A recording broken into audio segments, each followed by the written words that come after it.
Well, hello, everyone. Welcome to the LeaderShape Virtual Conversation Series. My name is Kristen Young, and I'm really excited to be joining you all this afternoon as people are starting to join us. It's great to see you all. Thanks for introducing yourself in the chat feature and letting us know where you're from today. We're really excited to be able to spend the next hour or so talking with you all a little bit more about the Enneagram. Welcome, and we'll keep thank you for using that chat feature. We will continue to use that chat feature as we talk to this afternoon. So let's get started. A little bit about how to use this platform in case we are not all familiar with spending all of our time on Zoom. Please do post your questions or your comments in that chat feature. Libby and I will use that as we go through the conversation today. So be active in that. That's where we're going to engage. We will use some polls as we are going through the course of our time together just to see who's here and learn a little bit more about the group. If you do have a question that you want to ask, you don't want to put it in the chat feature, feel free to message me privately, and I can make sure that we get that question answered as we go through our time together. Just a reminder, just due to kind of the limited time, we won't be able to allow people to come on mic and camera, but we really hope that through the chat feature, we are able to voice the thoughts and comments that you all share as we go through the time together. As we get started, I want to read just a land acknowledgement as we think about where we are and who we are. LeaderShape, we're going to begin this program with acknowledging that the land each of us is on today is the original homelands of Indigenous and tribal nations. We do acknowledge the painful history of genocide and forced removal from these territories, and we honor and respect that many diverse Indigenous peoples are still connected to this land. Please honor and acknowledge the Native Indigenous peoples from the land which you are joining us from, and give that thought to your ancestry and to the generations that have come before you. Just a way to center ourselves and think about that as we get started today. So with that, if you're not familiar with LeaderShape, we are a not-for-profit who is committed to creating a just, caring, and thriving world where all lead with integrity and a healthy disregard for the impossible. And so that's the work that we do. We do that by partnering with organizations to provide leadership development opportunities and programs. And this is one of those ways in which we do that, to bring people together to have conversations that matter. In a year that has been so different for all of us, being able to be together in community is so important to LeaderShape. And so I'm excited to have you all joining us today and continuing these conversations. With that, I want to introduce our facilitator, our guest facilitator, Libby Cole. Libby, do you want to just say hi to everybody, tell everybody a little bit about yourself? Sure. Thank you, Kristen, and thank you all for being here. I'm really excited. You heard the y'all just then. I am coming to you from coastal Georgia. I participated in LeaderShape starting in 2008 and have been a co-lead facilitator since 2013. So I've got a good history with LeaderShape and with Kristen. I have my master's degree in student affairs and counseling, 12 years of professional experience in higher education, leadership development, human resources, and most recently, I have become a certified Enneagram coach. So we're going to talk a little bit more about that later, but that is me. Awesome. Thanks, Libby. We're so glad that you were able to join us today. And I'm super excited to talk more about the Enneagram. I really love it. So before we jump in with the content, we want to know a little bit about who's here. And so I have a couple of polls for everybody that I'm going to launch right now. Okay, so the first poll, kind of help us get to know who's in the room with us. How would you describe your campus? Public, private, HBCU, tribal, HSI, community college, for-profit, or other? Maybe you're not joining us from a college campus today. Fast and furious, the votes are coming in.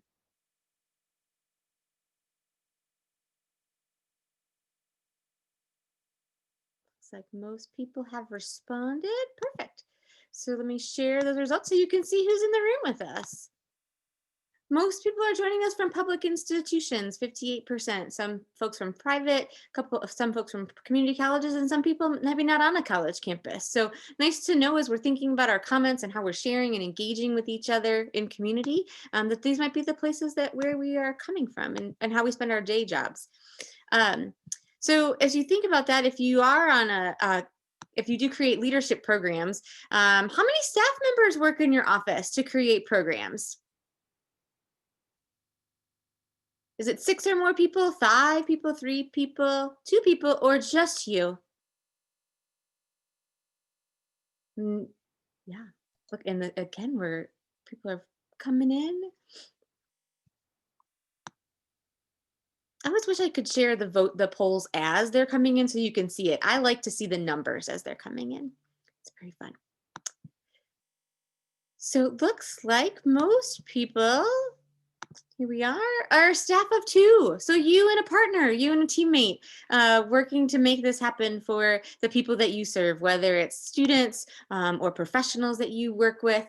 Good to know, right? As we think, especially about capacity, as we think about what does that mean when we're working in partnership with one other person to provide these programs? What are you capable of doing? And what does that look like?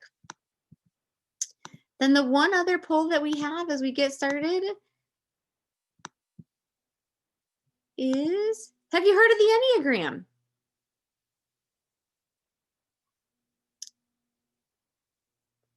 Quick. Lots of people are responding. We're almost done with our responses.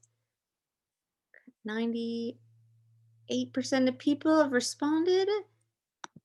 And the survey says it's like 85% of people have heard of the Enneagram before. So hopefully, Libby, that's helpful for you as we think about how we engage in this conversation, and we can chat with folks later and to see maybe people's knowledge too and level of knowledge about the Enneagram. But thank you all. Thank you all for giving us that information. So as we think about this, and really as we think about our conversation today with Libby, I wanted to share LeaderShape's definition of leadership, LeaderShape's definition of leadership. It's a tongue twister if you say it too quickly, but we believe that leadership involves living in a state of possibility, making a commitment to a vision, developing relationships to move vision into action, and sustaining a high level of integrity. We think that effective leadership takes place in the context of a community and results in a more equitable society. And I share that with you because that definition really does guide our conversation today. It guides the way in which we are creating these spaces for these conversations, and our hope for some of the things that you will learn that might support this definition of leadership.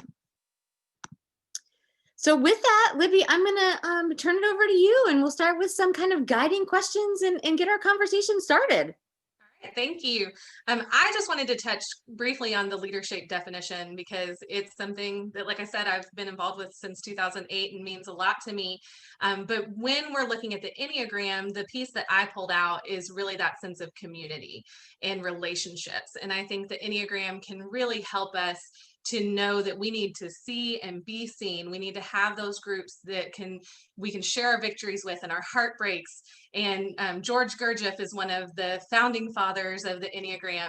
And he says, it's not difficult to do the work by yourself. It is impossible. It is not difficult to do the work by yourself. It is impossible.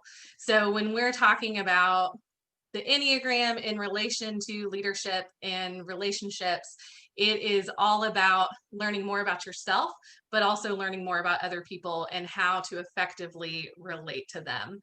So I just love how that ties into the LeaderShape definition as we get started. And my purpose is really threefold today. So the first part is to think about how we can use this for our students and our staff to make those relationships more effective. I actually discovered the Enneagram because I was looking for something new to do with my students. And I was scouring, I had heard of it, the 85% of you who said you had heard of it, I don't know the depth of knowledge there, but I had heard of it. I knew a little bit about that it was 9 types, but didn't know much more. And I started really digging into it because I wanted something new to do with our students. My second goal is to help you identify your motivations and do a little self-reflection and personal development, especially at the start of 2021. It's always a good time to dig into ourselves a little bit And then the third one, if you have explored your type or you've explored the Enneagram, I want you to really listen to the other types that we talk about and think about the fact that the students that we're working with, the other staff members that we're working with, your significant others, your friends, your family, are motivated differently than you. And there's not a one size approach that we can offer because we need to think about everyone coming from different perspectives. So just remembering that, because I know we all know it. So these are some of our guiding questions for today that we're going to talk about first, and then we're going to dig into the types a little bit. It's going to be pretty light just because of our time together. So I would love if y'all would throw in the chat. We can talk a little bit. What kind of personal development are you encouraging and facilitating with your students right now? So what have you used? What are you sharing with your students? Throw it in the chat for me. Any other personality tools? Emotional intelligence strengths quest is a big one. Yep. Clifton Strengths, same. We got Myers-Briggs and Enneagram in class. That's great. The disc, LeaderShape rocks the disc. Yes, we all know and love. True Colors. True Colors. I was a big True Colors fan early on. Yep. True Colors Strengths Quest. Coaching styles, absolutely.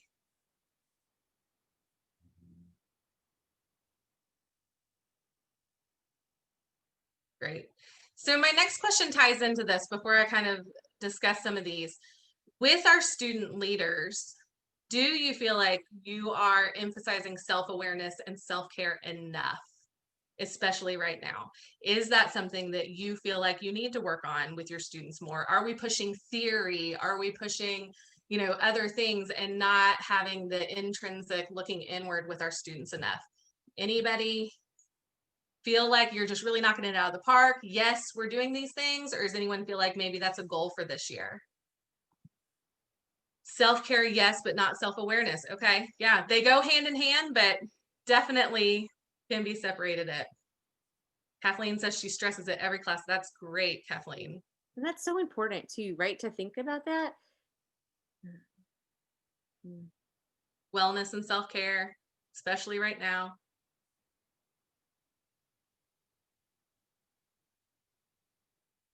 Dr. Tim Bono's book, Discuss Happiness and Well-Being and Their Connections to Leadership. Oh, great. Yeah, so Caroline said that she thinks sometimes her student leaders are so driven that it can be to their detriment. And that can be really true when we're talking about these Enneagram types also, for you to maybe recognize what's motivating these students and how you can address that and make sure that they are being driven in a healthy way. And, there's levels of health with all of it. So where are we on that health scale and what can we do to move up that path?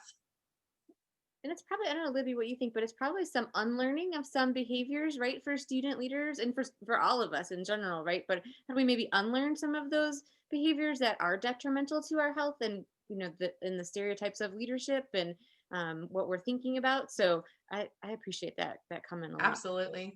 And what's culturally accepted, especially in the United States, right? Right. All right, so the third question there, we're digging inside. Are we modeling the way for the students in this sense? Anybody willing to share their truth on that? Are we really modeling the way?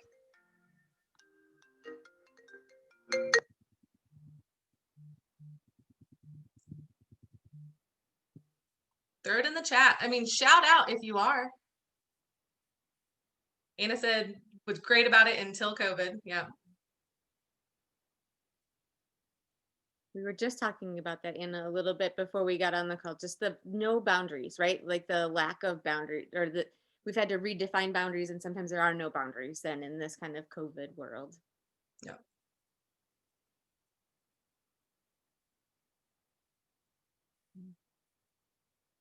Yeah, James said personally, yes, but maybe not the profession as a whole. I would say student affairs professionals certainly tend to overwork, put more boundaries in place in fall, Tracy says. Yeah, Julian agrees. Yeah, the profession as a whole. Which is interesting, right? Because a lot of times we're sharing these resources with our students, we're encouraging them to do these things, but are we really taking the time to do it for ourselves and to, make the intention to set those boundaries and to make sure that we're engaging in self-awareness and self-care and that we're continuing to grow ourselves as we lead these students.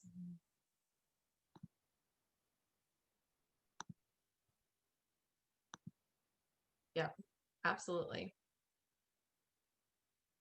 Helping the students to make intentional time. Yeah.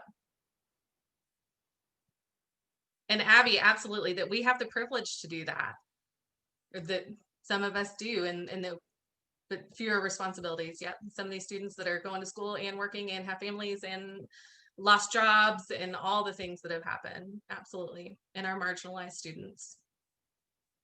Absolutely. And I think what it's addressing too, and just as I think many people have mentioned it, Libby, just the field in general, and what does self-care look like for the field of student affairs in general, and that we're not good at it. I think that is, I mean, I feel like that's been a conversation within the field for years and years of how not good we are at that.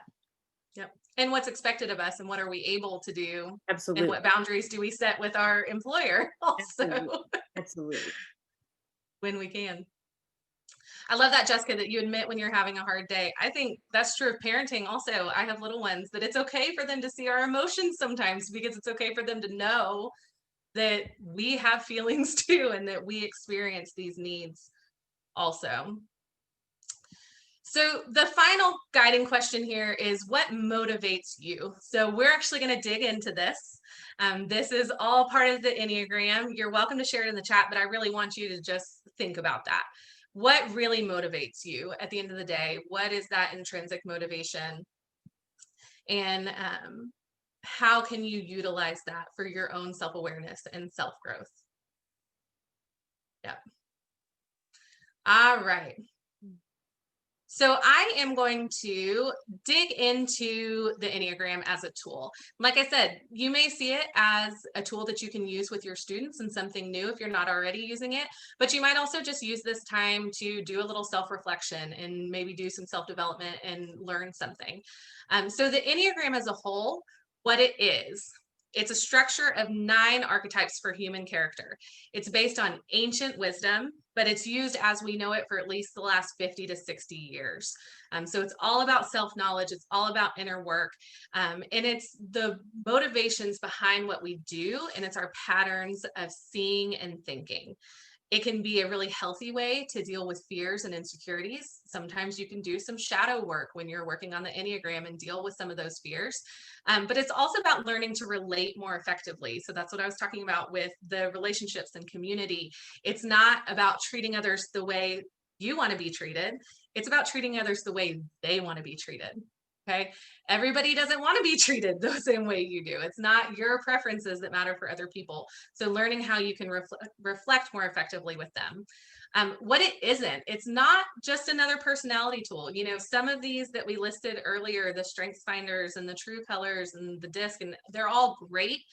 A lot of them are about outward personality, and the Enneagram is not. Again, it's about the motivations. So you might try to say, oh, so-and-so is a type 3. Well, you don't know that because you can't type someone else, because it's about our inward motivations, not our outward personality. It's also not supposed to be used as an excuse or a weapon or a way to manipulate other people. And like I said about typing other people, it's not meant to be an assumption about other people also. It's not a contest. 8s are not the best.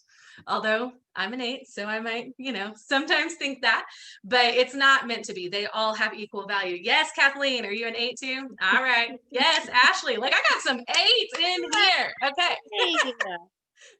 8s are great. All right. It's not a contest. Not a contest. And then lastly, it's also not a box to put you in. It's the box that you're already in. and it's learning more about it and learning how to stretch out of it. So as you listen to each type, I want you to try to identify your core type. If you're not already aware, I'm going to hit very high level on it. But also know that we each have these energies inside of us. We have all of them. And so as you're listening, if you're already well versed, like I said, I want you to listen to the other types and think about how you can call upon some of those strengths when you need to, or how you can maybe embody those energies when you need to. So really kind of listen to those other parts. Remember, if you don't already know your type, and this is, you're one of the 15% that doesn't know the Enneagram, you may not definitely decide it today. There are tests out there. I don't give a lot of value to them. They might help you to kind of narrow down what your type is, but since it is that intrinsic motivation, you have to decide that for yourself. So you might decide after this that you're going to get a book, or you're going to follow some Instagram accounts, or listen to a podcast. And I definitely encourage that. But finding your type is not the destination, it's the starting point. Because you can't give directions on where to go without knowing where you started. Okay. They do say that the types are established by age 5 and that they don't change. So that's a little interesting thing, that it is innate and it is not changing. So are y'all ready to jump in? The 8s have taken over the chat. Yeah. And I'm going to start with the 8s. All right. This might be rigged, Libby. I feel I know. what's happening. Who put this together? They're I don't know. out there. No, just kidding. It's really just to keep you on your toes, because I bet everybody thought I was going to start with 1, right? And so we're not. No, what we're going to do is we're going to break it up by the centers. So there is a gut center, a head center, and a heart center. And so this first slide that we have up here is types 8, 9, and 1, and that's the gut center. And that means that when you're getting information coming in, you're going to process it first in your gut. You might have really good discernment. You get those gut reactions to things, then you might be in that gut triad. So type 8 is called the protective challenger. There are different names out there that you might see, but 8s have a need to be against. They are afraid of not being in control. They really can be more tender people, but they tend to protect their vulnerabilities. And I say, and I think that this is true, that people want you to be an 8 until they don't. So my 8s in the chat over here probably feel that very strongly.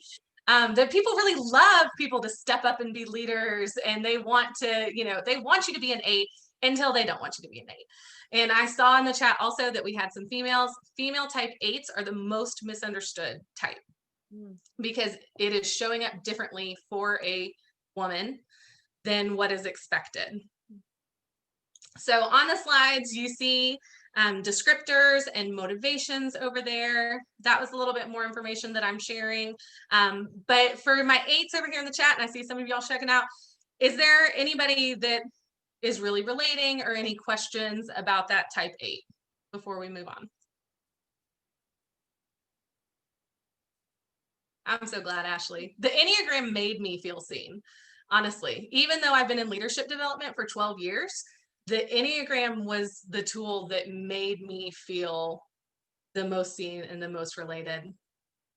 So, and y'all might see in the chat too that some people are saying 8, W9. I'm an 8 wing 7. As you dig deeper into the Enneagram, you find that you have wings on either side of your number, and that can really affect how you show up. And it's that you kind of lean more one way than the other. You cannot be an 8 wing 3. I'm sorry if anybody thought that they were. The wings are literally on either side. So that is one way that you know if a test is bogus, if it tells you that you're an 8 wing 3. So as an 8, I could be an 8 wing 7 or an 8 wing 9. So, all right. Yep, Ashley was saying, bringing up the gender differences in leadership and stereotypes playing out for an 8. Yep. I wrote a whole blog post about that. I can share that with you if y'all are interested. It was really a cathartic thing. Okay, so type nines are the mediating peacemaker. Type nines have a need to avoid. They will do anything to avoid conflict. They have a really great capacity to understand others and to bring people together. So that's where that peacemaker and the mediator comes in. Their best and worst quality is that they can see at least two sides to everything. So that's like a blessing and a curse, right? Like you can see two sides to everything, but that can also make it very difficult to make a decision or to prioritize tasks. So a lot of times nines need to be given time to figure out what they think, and sometimes might have to have their feet held to the fire a little bit. So this is also really good. Those of you that were talking about being on a team, this is great to do as a staff development or as a team, because you will understand things about other people, and we might all exhibit the same quality, but be doing it for different reasons. So it's a good way to understand why your employee is, your staff member, your team member does things a certain way, is because, they might be a nine and they might just be having a hard time making a decision and moving forward with it. Ashley, hi, my name is Nine. Libby, I think that was a great point too, because you get to the motivation of why, because like as you were saying earlier, right, this is a little bit different in terms of some of the other personality inventories that are out there, but how this really does get to the internal motivation that is there, and how great that is when as people working together on a team or even working with your students, you can really understand the why behind our actions, right? I don't know about you, but I'm much more understanding. Even if I don't agree with the actions, if I know the why behind that, I don't get as frustrated, right? If somebody is missing deadlines or late, like I need to know the why in there. And this Absolutely. is a way to open up that conversation. Yep. And it's, this is a simple example, but, somebody really likes to have their house be very clean and orderly. Well, different types, that could be for different reasons. So if you're just looking at the outward appearance, you wouldn't know why. But as an eight, it's because I like to be in control.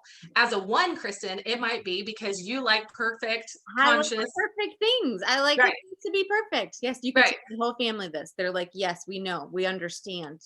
Right. But I like my house to be clean too, but it's because I like to be in control of my environment. Yes, right. So there, that's a perfect example of, we might be approaching things from two different perspectives, but exhibiting the same outward appearance. Absolutely. All right. In the chat, she said that it helped her understand the discussion dynamics in a class. That's a great example, right? Of wow, we're going to each approach something like a class discussion very differently when we know our types like this.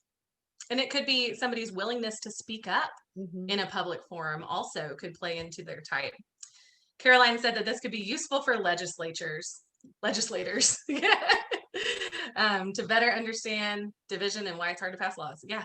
Couldn't we all just get along a little better if we just understood each other a little better?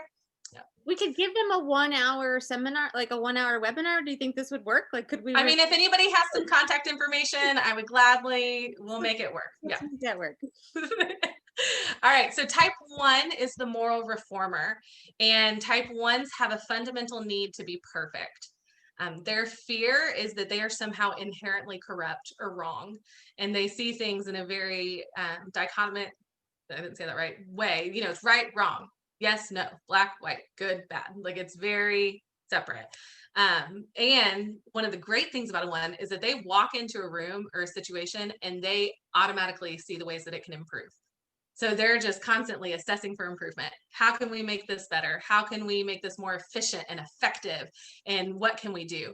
So they see what's wrong and they want to fix it. So they don't dwell in what's wrong. They want to make it better. Type 1s are known for having an inner critic. So if you have that voice in your head who is constantly telling you that you're doing this wrong, or this isn't how you do it, or why are they doing that? And it's funny because most ones ask me, doesn't everyone do that? And the answer is no. And ones think that everyone, ones think everyone does. And yes, we all have that little voice, but for ones, it is constant. Yep. It is, I'm a one, so I'm a one. And when I learned that, like when I think about that, I'm like, what do you mean your inner voice doesn't like critique every move that you make? Like I've always said to every supervisor that I've ever had, like, you can't be harder on me than I'm already on myself. Like not that it's a challenge to them. I'm just going to tell you like that I've already thought of all the things I did wrong before I can think of all the things that might have gone right. Yep. Absolutely. Yep. And get home at the end of the day and just think about what you could have done differently. Sure. Yep. Absolutely. And to ones, I always say, your voice in your head should be kinder to you than you would be to your friends. So if you're treating your friends with more respect and kindness than that, then you need to treat yourself that way as well. So name that inner critic and tell Karen to stop and, be more kind to yourself. Any questions? I see some ones over here in the chat. Efficiency and effectiveness are buzzwords. Yes, Ben. Everything. And how do I make it more efficient and effective? Mm-hmm. Yep. All right. So yep. So go ahead and click for me. Yep. So now we are in the heart center. So 2, 3, and 4 are in the heart center. Type 2 is the supportive helper. So type 2s have a need to be needed. They have a fear that they aren't loved for who they are, but for what they give to others. So they feel a need to continue to give. One of their beautiful traits is that they make room for everyone and that they are really good at displaying love and affection, but sometimes not to themselves. So they are really good at giving it to other people, but not giving it to themselves. Anna just said, I have to remind myself not to pour from an empty cup. Yep. Self-care is a big thing for type 2s because you care for everyone else. You are the first one with a casserole at somebody's house. You're the first one to, jump in when help is needed. They see others' feelings. They're typically very empathic and they have a desire to fix it. So they sometimes think that they know what others need better than they know themselves. And that they think that they know how they're going to fix it. So definitely a beautiful, wonderful thing, but have to learn more about that self-care and how to fill your cup first. Any other type 2s out there? We've got a couple. Makes sense in the student affairs world if you're really, caring for those students and giving to them and filling them up. All right, type 3 is the successful achiever. They have a need to succeed. I am married to one of these. So they are afraid of being thought of as incompetent or a failure, very concerned with other people's perspectives, perceptions. A lot of times they wear like name brand because they are concerned about other people. They're adaptive also. This is one of the great traits of a 3. They can really schmooze and talk to people and relate. And they're often called shapeshifters because of that, because they walk into a room and they can be whatever you need to be. The warning sign on the type 3 though, is to make sure that you don't lose touch with who you really are because of that. So that you're really doing that work to know who you are so that you're not just putting on a front for other people. James, yep, 8 and a 3. It's a very common pairing. I'm not going to lie. I do couples coaching and I have a lot of 8s and 3s. So I think it's that like driven, successful, like get it done personalities. So definitely important to do that inner work as a 3 and make sure that you are really in line with who you are as you're, giving to other people as well. Any other 3s up in here? I see Ashley. We do have lots of Ashleys on today. There are. Ashley Schlager. Did I mutilate that? All right. No other 3s in here. Good. I'm surprised we don't have more 3s, more achievers in higher ed. Maybe you're all still just listening to decide who you are. That's okay. Yeah, maybe people are still trying to figure it out, right? That's part of one of the piece I think for me that took the longest doing the Enneagram, since I'm used to having a test, but like to just read and think about it and process it takes a while. Yep.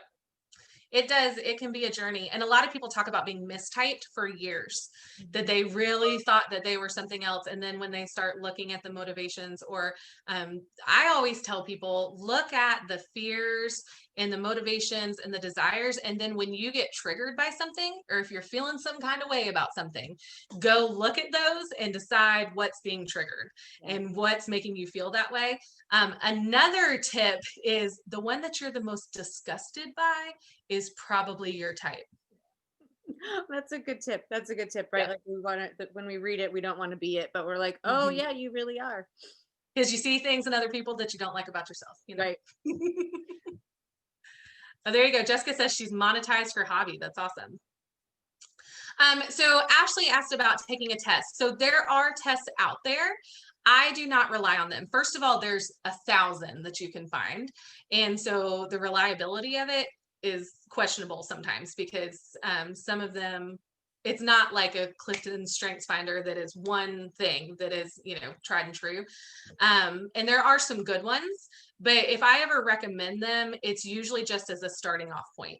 And you might look at like your top 3 that come back and dig a little deeper into those. So it might help you narrow down from 9 to 3, but I would never suggest taking a test and just believing it off the bat. It could be right. It very well might be right. But I always recommend digging a little deeper into it. My favorite is Truity, TRUITY.com. And that's a free one. And I took so many. Yeah, Kristen, if you can put that in the chat, that'd be great. TRUITY. Okay. Yep.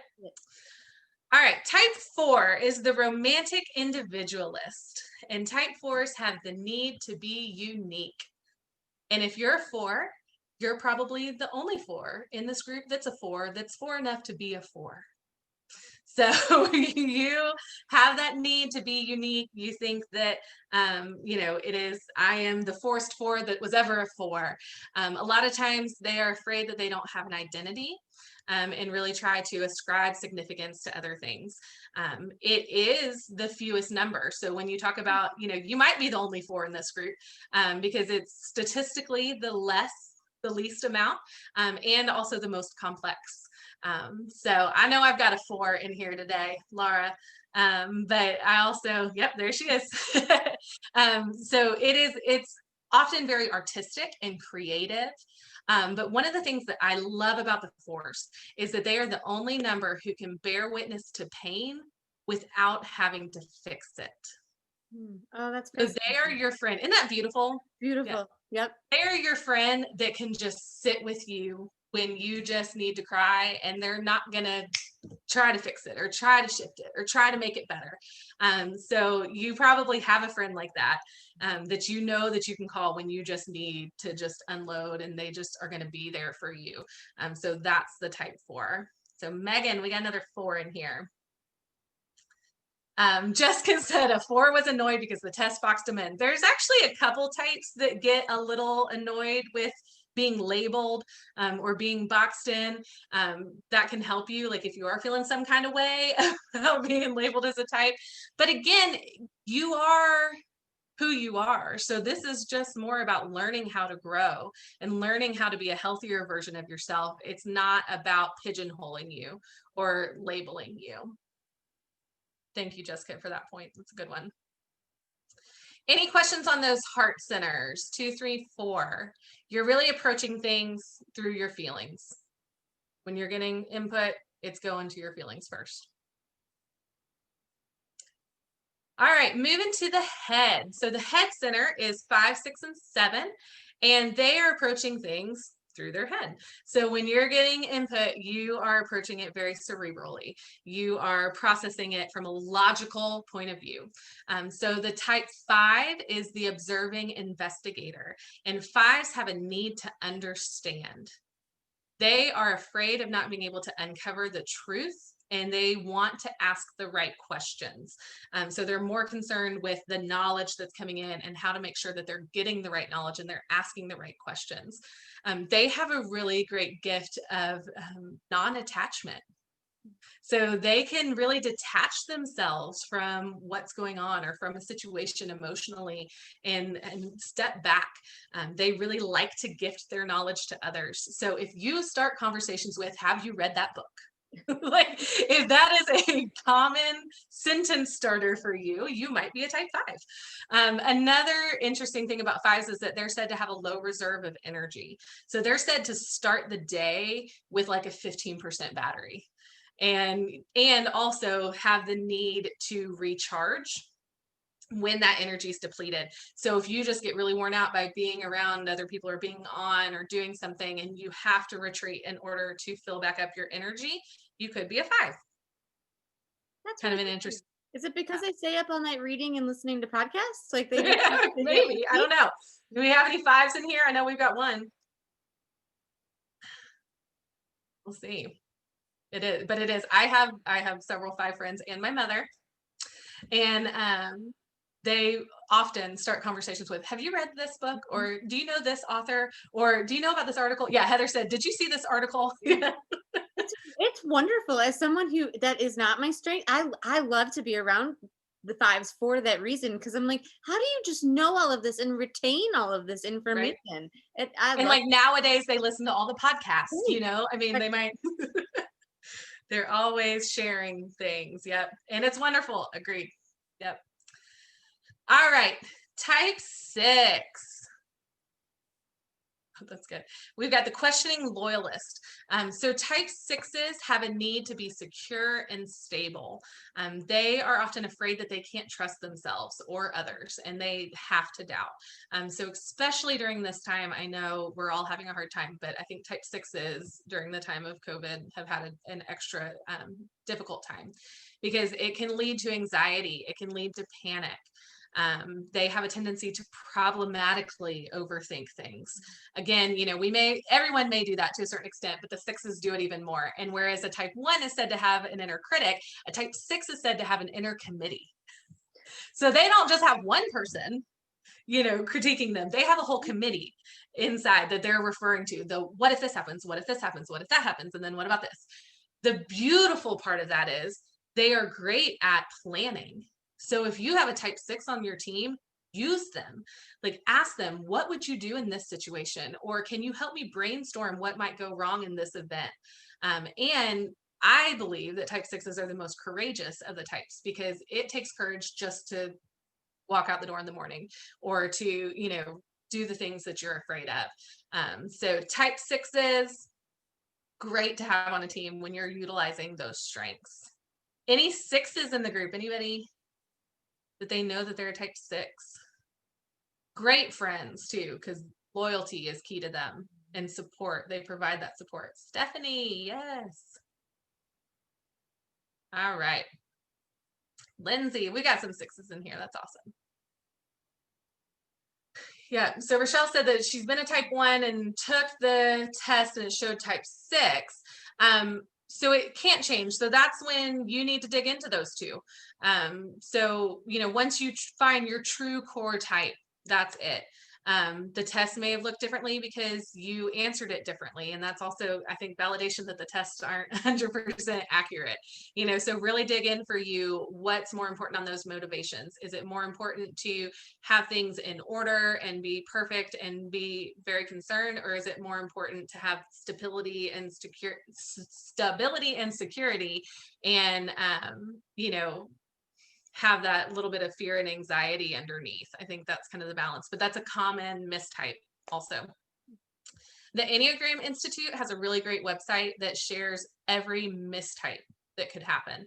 So they actually have a comparison of 1 and 6, and it'll tell you what the differences are and how to determine that.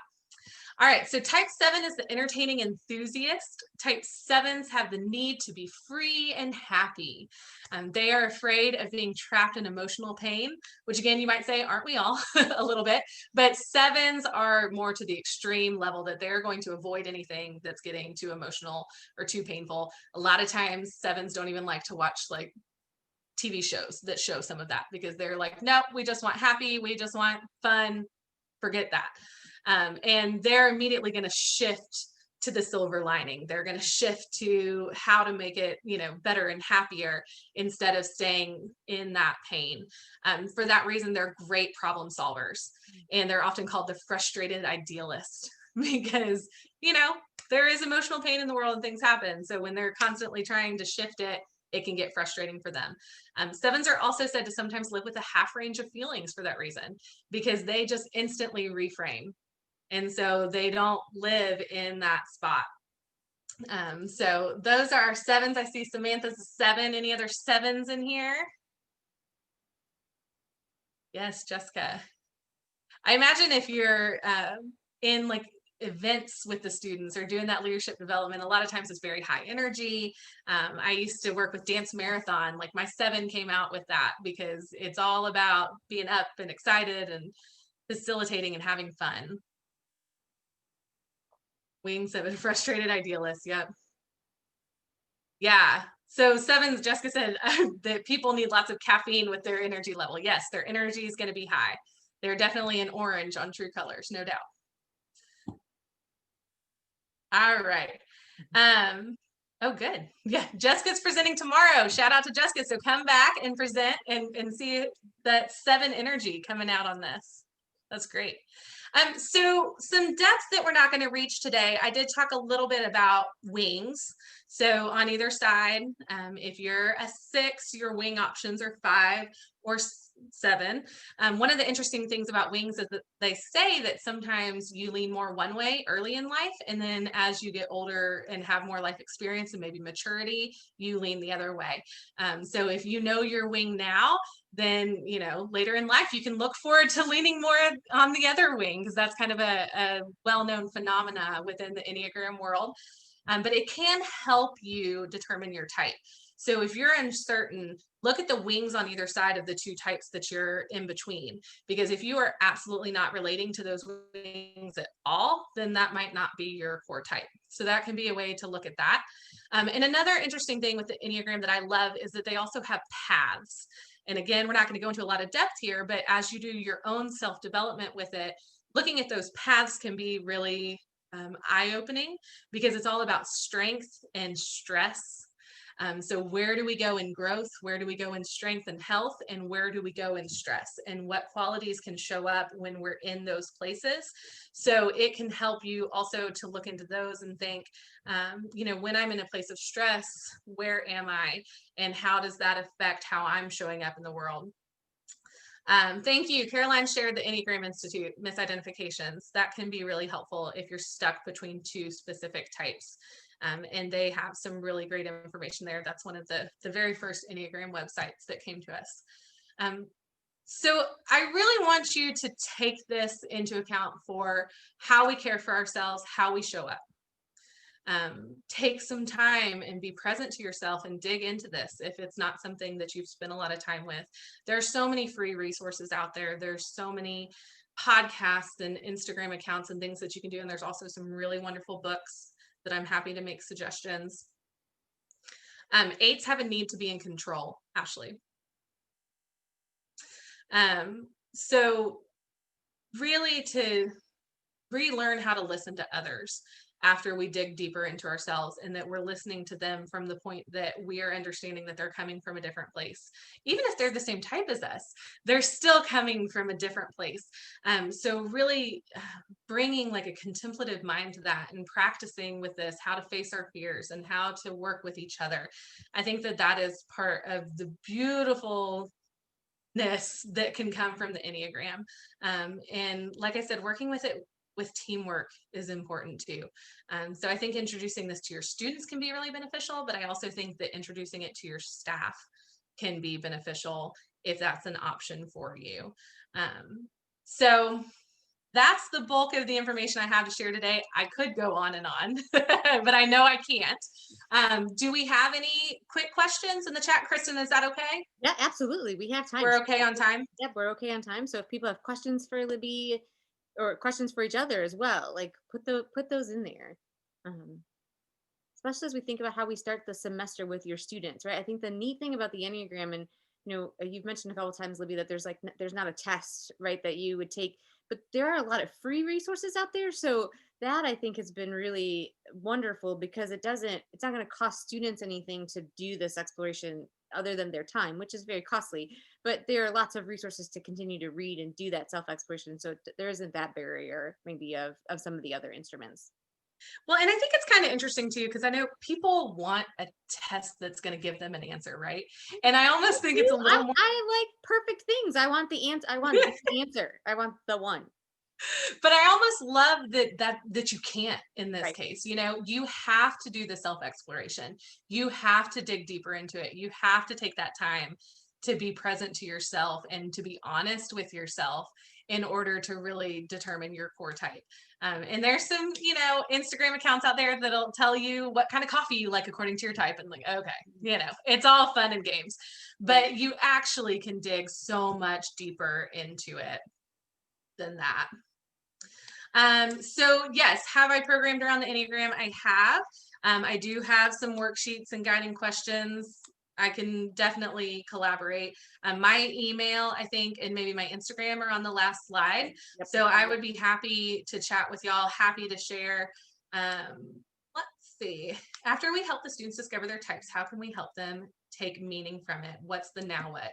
There is so much now what. There is defense mechanisms, there's communication, there's relationships, there's like fears and desires and motivation. I mean, you can go down a lot of different paths with it. So it can be a little overwhelming, like it's a pretty deep rabbit hole. But I would be happy to make some suggestions, Abby. I think that if you had some topic that you were introducing, you could tie the Enneagram into it. I mean, like you really can. Like there are so many facets of it. It goes into childhood messages and like longings and, calls and all kinds of things. So you really can take the now what of it in a lot of different directions. Suggestions on how to incorporate Enneagram into career readiness. Yes, so I was actually a recruiter in a former life and have done some career things. So I've done like how to prepare for interviews based on your Enneagram type, how to present, your best self, how to choose a career path that relates to your Enneagram type. I mean, all of that is out there. So a lot of career exploration, workplace skills for sure, because a lot of this is about your soft skills, right? And also how to show up in an interview. Like I said, there's a lot of really good value. Follow me on Instagram. The very first series I did was about interview skills. All right, let's see. I like that there's tons of the language that illuminates how we all do things and think about the world differently. Yep, creates more openness and compassion. Absolutely. If we can all walk out the door in the morning and remember that other people are seeing the world differently than ourselves and that that's okay, like, wouldn't that just provide so much more compassion? Full and free Enneagram on Instagram. She is a friend of mine, James. I like that you gave her a shout out. Christy Rolls, she is awesome. So yes, she is wonderful. Listening to the types, I related most with a 9. I took the Trudy test and 9 was 98%. Good, there you go. Nine types. Yeah. 9 types co is another good one. My husband thinks that it's 90 pesco. That's what he calls it.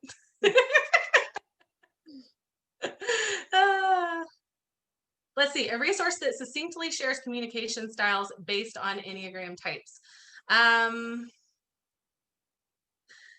Laura, I did a series on that on my Instagram. I could provide you, I have a communication piece that I could provide you with as well. Jessica, Enneagram Explained. 90 pesco. I love that. Isn't that funny? I love it. Everybody calls it 90 pesco. It is 9. That's what I thought it was too. I was like, oh, that makes sense. It's 9 types co. That's funny. And I would like for you to add Enneagram to Expand to your list of Instagram accounts that you follow. It's on the next slide, I think, Kristen. Yep, I got it. There it is. I try to balance really, first of all, I take this all from a growth perspective. Like that is my core. That is why I started this company that is called Expand, because I want people to grow, to expand, to push past yesterday, like expand beyond yesterday. So I actually, after spending 12 years in higher education, started this company. I am at the core using the Enneagram, but I'm taking it full time now, folks. So it's really exciting. Lots of fun. All those tools that I learned in higher ed and from LeaderShape, we're running with it. Any other questions? I appreciate y'all's engagement and questions. I've really appreciated it.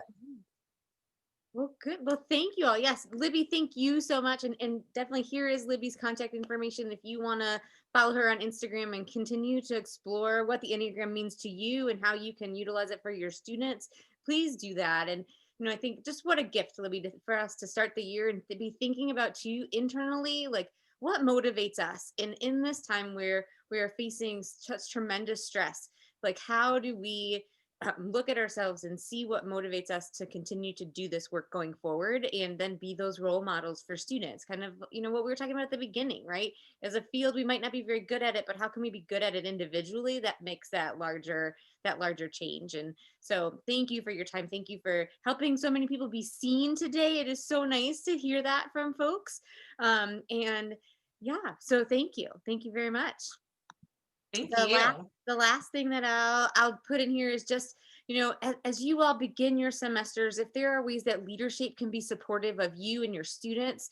Our goal as a not-for-profit is really just to continue to reach students and help them connect with their inner passions and what that means to them. And so if there are ways that we can partner with you, please reach out. We have some programs that we offer, but we're always open to a conversation, because we're in this work together, right? And no one needs to do this alone. So that's a little bit about leadership. Thank you all again for your time. Libby and I will hang on for a few minutes if you have any other questions, but we'll also send this recording out at the end of this week or on Monday, at the latest. So if you want to share it with others, you can.